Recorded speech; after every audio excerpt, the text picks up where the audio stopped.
Guest speaker, the Division Provost Sergeant, Master Sergeant Ambrose.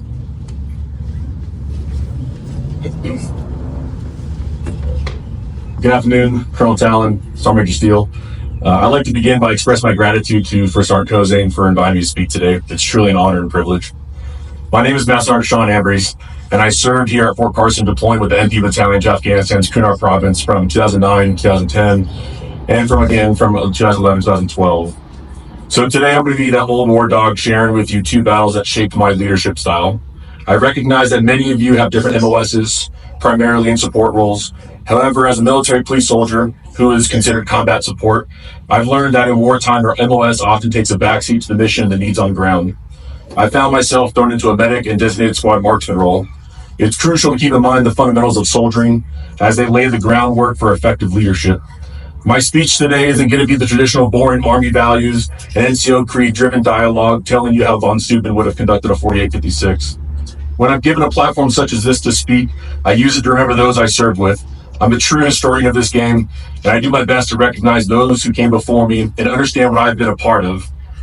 Days like today provide me time to stop and reflect on my NCOs, who were like gods to me, and how those giant titans hand-walked me through the events of the war as they unfolded for me. In 2009, I found myself in the prelude of the deadliest battle in the war, the Battle of Kamdesh, in which 400 Taliban fighters eventually would overrun Kop Keating.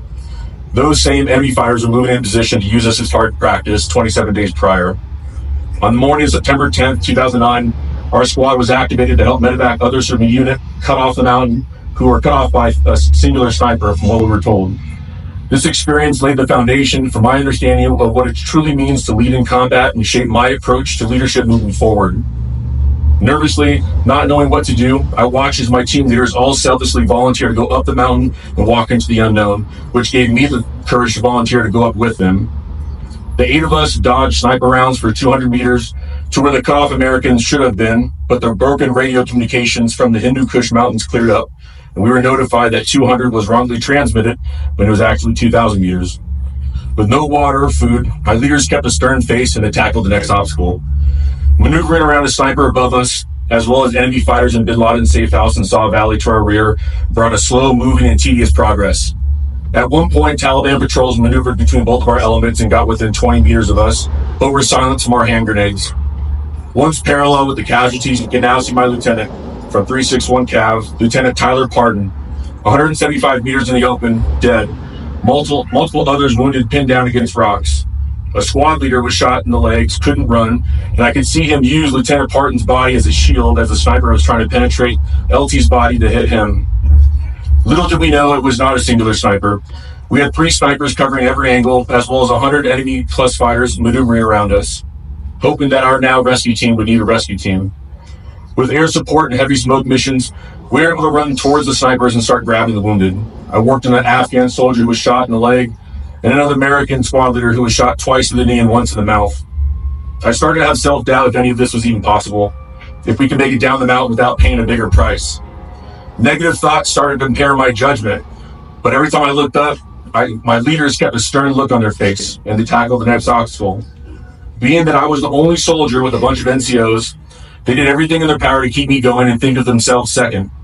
One NCO had a quarter of a water bottle filled, and you can see my lips were chapped and I was hurting, so he gave me the rest of his nearly spent water just to keep me motivated throughout the battle and to keep pushing. Halfway down the mountain, an impatient Afghan soldier used his flashlight, giving our position away. The entire village in Saw Valley across the river opened fire on us. The interpreter collapsed my body as he was shot. Another Afghan soldier took 2 bullets to the face and got stuck between 2 boulders.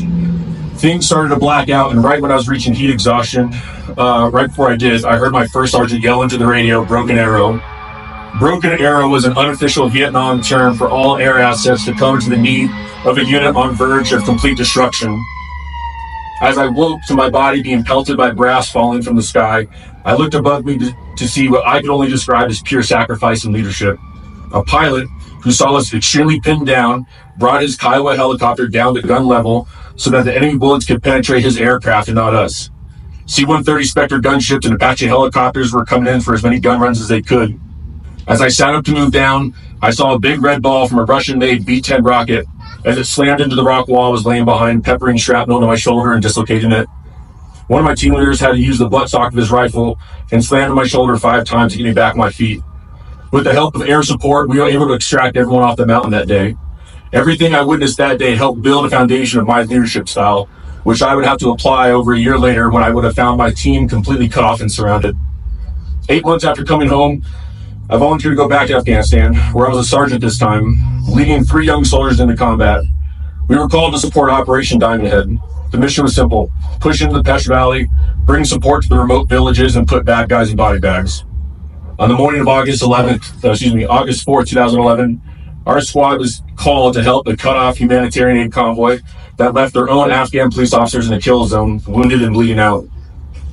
Once on scene, we had a village to our right with a small waterway ditch along the road where the Afghan police officer lay bleeding. To the left of the road was a long cornfield right off the side and 2 mountains on each side that looked down onto the battle. I did not want to have to put myself in a position of disadvantage, but I decided that I could not let the Afghan police officer bleed out, as that's not what we do as Americans with another human being in need. As I ran from my 3rd truck under fire to the 1st, a baseball slid into the ditch and laid next to a police officer who was slowly bleeding out. As I applied my tourniquet to his leg, he was digging with his bare hands and nails for more defilade and was squirming around to try to be one with the earth.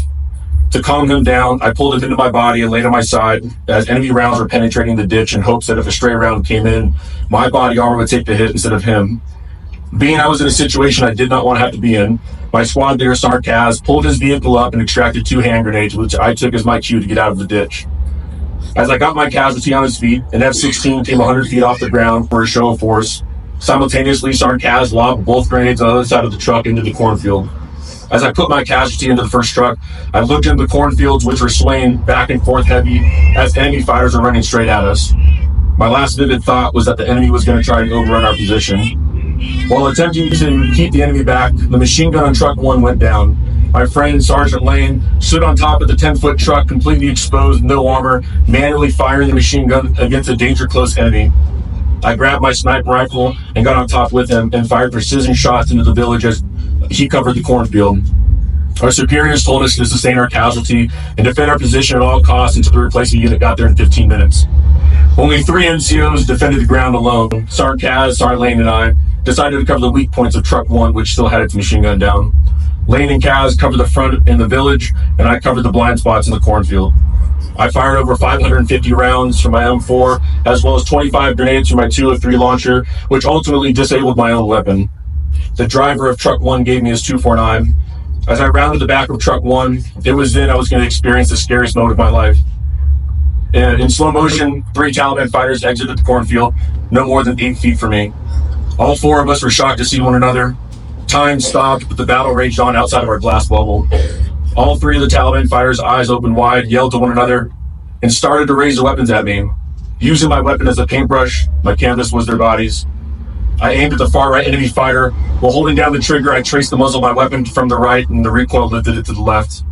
I retraced my weapon and saw the lit bodies roll off the side of the road into the cornfield. With our weapons now being hot, I needed lube, which is the back of my truck and truck 3. As I ran back, I climbed to the back hatch to check on my soldiers, who all had looked at me with the general concern like they had some bad news to break to me. My driver, Garcia, told me that air support can now see enemy fighters moving around us. We were notified that we were completely surrounded, and the 16 of us Americans were cut off by an estimated 180 enemy fighters. As scary as it was, I merely found myself back on that mountain in September of 2009. I remember that stern look my leaders had. They took the situation for what it was, and they tackled the next obstacle. I applied what I learned as a young soldier so I could lead my soldiers into combat.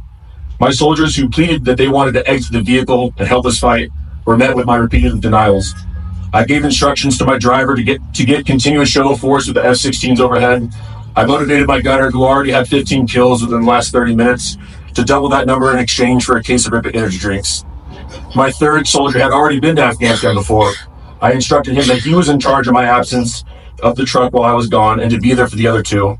When I think back, it was a very selfish moment of me because I took combat experience away from them.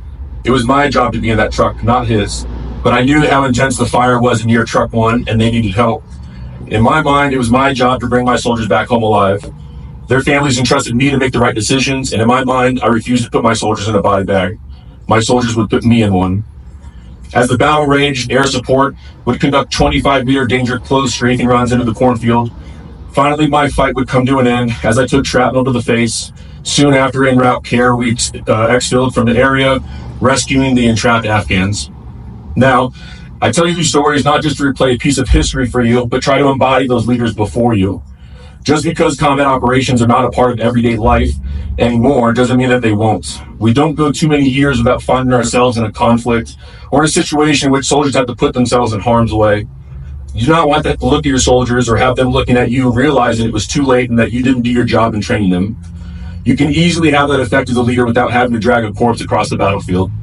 See, in 1974 at Fort Benning, Georgia, Sergeant First Class Earl Brigham at Building 4 on the 4th floor wrote down on a white piece of paper NCO, and he now established the birth of the NCO Creed. Sometimes it's that simple. Sometimes you need to start somewhere small and build your way back up. Know that we ask a lot of you in today's military. Yesterday you were a specialist, and today you're a sergeant or corporal. You're expected to be a psychologist, sociologist, kinesiologist, financial advisor, and all sorts of professions needed to support soldiers. No longer are the enlisted the stereotypical dumb individuals who walk into a recruiting office. We have to be equally as intelligent for our officer counterparts because we, as advisors, need to be able to speak intelligently and understand by pairing their focus and intent with our experience. And don't be afraid of experience. Get those t-shirts, every detail, every task. Volunteer with your soldiers. Earn those t-shirts together because those experiences will be building blocks. As a young team leader, don't try to set out and build the biggest and best leadership wall. It's going to take time for you to figure out your leadership style. Show up every day and place a brick as perfectly as a brick can be placed. And if you do this enough times, you will have that wall. You've already heard the whole provide purpose, motivation, and direction. It's played out. If you want the truth, I'll tell you the secret on how to pursue perfect leadership. Just care. This is a human experience and we're in the people business. If you care about your soldiers, I mean truly care, and show them day in and day out, your soldiers are going to want to train and fight to the end of the earth with you. They want to earn those t-shirts with you. No soldier ever wakes up and is excited about going to NTC or the field, but if you make those experiences fun while training to the max, they will remember those experiences and talk about them in the future. And it might be that training that helps keep them alive. In closing, I appreciate you all volunteering to be here and listen to me today. I hope that regardless if you decide to make a career out of this, while you are in and wearing those stripes, remember that many men and women who are better than you and I died wearing those stripes. And it's our obligation to fill that responsibility now that they are no longer with us. May God bless you on your journey. Thank you. Steadfast and loyal.